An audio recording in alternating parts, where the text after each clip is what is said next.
by agreeing to cooperate with federal prosecutors in a deal announced on Friday. Former National Security Advisor Michael Flynn won for himself protection from further prosecution. That protection could conceivably extend to his son, Michael Flynn Jr., who once worked for his father. But what's in it for the prosecutors? Court documents made it clear that Special Counsel Robert Mueller is zeroing in on people very close to Trump, who are identified as a senior official of the presidential transition team and a very senior member of the presidential transition team.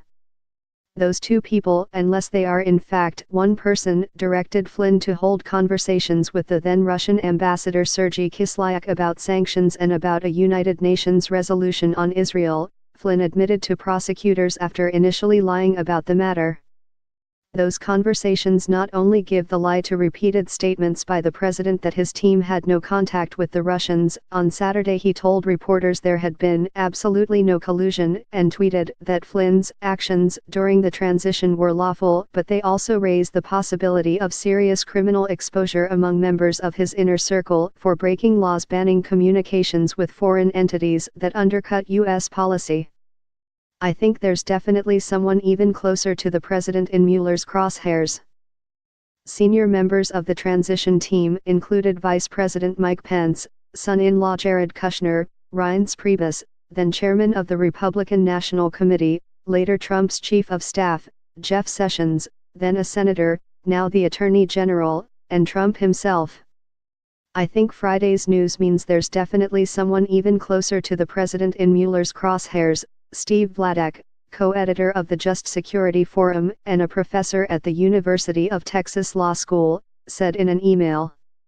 Regardless of whether that's Kushner, Sessions, Pence, or someone else, it's not good for the president.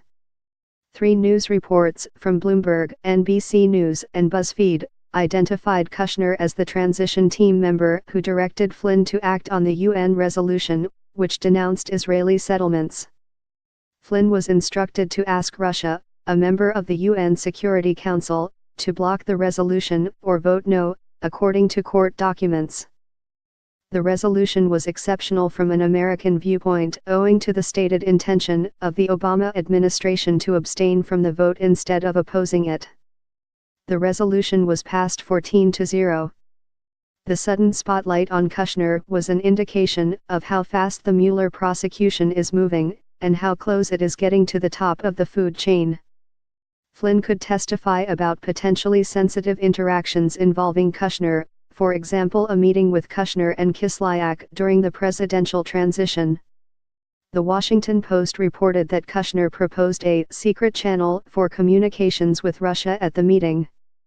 Kushner has denied that he proposed such a back channel, and has denied collusion with Russia and other wrongdoing. But if Trump and his family's past denials of campaign contacts with Russians fell short of the truth, or if similar denials by Sessions fell short of the truth, Flynn could be in a position to highlight that.